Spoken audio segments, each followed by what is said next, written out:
അപ്പോൾ നമ്മുടെ cup of സ്വീറ്റ്നെസ്സിൻ്റെ 4ാം ദിവസവും വളരെ വിജയകരമായി തന്നെ ഞങ്ങൾ പൂർത്തിയാക്കിയിരിക്കുകയാണ്.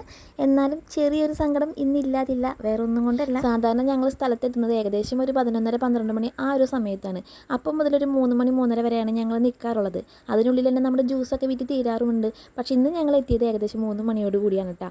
അപ്പോൾ എന്താ സംഭവിച്ചതെന്ന് വെച്ചാൽ, ഞങ്ങൾക്ക് രാവിലെ വരുന്ന കുറച്ച് കസ്റ്റമേഴ്സ് ഉണ്ട്. നമ്മളാകെ 3 ദിവസമേ ആയിട്ടുള്ളെങ്കിലും ആ 3 ദിവസമായിട്ട് സ്ഥിരമായിട്ട് വരുന്ന കുറച്ച് കസ്റ്റമേഴ്സ് നമുക്കുണ്ട്. അവർ നമുക്കിന്ന് മിസ്സായിട്ടാണ്. അതുകൊണ്ട് തന്നെ ഇന്ന് കുറച്ച് സെയിൽ ബാക്കിലേക്കായിരുന്നു. പിന്നെ ഇന്ന് കോളേജ് ഉണ്ടായിരുന്നില്ല. അതുകൊണ്ട് തന്നെ സ്റ്റുഡൻസിൻ്റെ ഭാഗത്തു നിന്നുള്ള സെയിൽ നമുക്ക് ഉണ്ടായിരുന്നില്ല. അപ്പോൾ നമുക്ക് ജ്യൂസ് വിറ്റ് തീർക്കാനായിട്ട് ഏകദേശം ഒരു 5 മണി 5:30 വരെയൊക്കെ നിൽക്കേണ്ടി വന്നു. പിന്നെ സന്തോഷമുള്ളൊരു കാര്യം എന്താണെന്ന് വെച്ചാൽ, നമ്മുടെ റീല് കണ്ടിട്ട്, നമ്മുടെ വീഡിയോസ് കണ്ടിട്ട് ഒരുപാട് ഫോളോവേഴ്സ് നമ്മളെ കാണാൻ വന്നിട്ടുണ്ടായിരുന്നു കേട്ടോ. അത് ഭയങ്കര സന്തോഷമായി. ഇന്നലെയും ഇന്നൊക്കെ ആയിട്ട് ഞങ്ങൾ പുറത്തേക്ക് പോകുമ്പോൾ ഓരോരുത്തർ നമ്മളെ തിരിച്ചറിയാൻ തുടങ്ങി.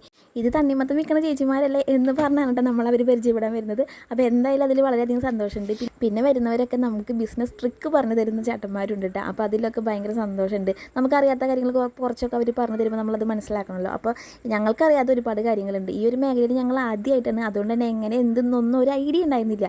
അപ്പോൾ ഇപ്പോൾ നമുക്ക് കുറച്ചൊക്കെ ഒരു ഐഡിയ കിട്ടിയിട്ടുണ്ട്. പിന്നെ സഹായിക്കാൻ നമ്മുടെ ഫ്രണ്ട്സ് ഉണ്ട്, അതുപോലെ നമ്മുടെ കസ്റ്റമേഴ്സ് ഉണ്ട്. നമ്മുടെ ഇടയിൽ നിന്ന് തന്നെ, നമ്മുടെ നാട്ടിൽ നിന്ന് തന്നെ നമുക്ക് ഒരുപാട് സപ്പോർട്ട് കിട്ടുന്നുണ്ട് കേട്ടോ. അപ്പോൾ അതൊക്കെ ഭയങ്കര വലിയ കാര്യമാണ്. ഈ ഒരു സന്തോഷം ഭയങ്കര വലിയൊരു ഹാപ്പിനെസ്സാണ്. അതിലുപരി നമ്മുടെ ഓൺലൈൻ ഫ്രണ്ട്സും ഉണ്ട്. അപ്പോൾ നമ്മൾ ഈ യാത്ര ഇനിയും തുടരും.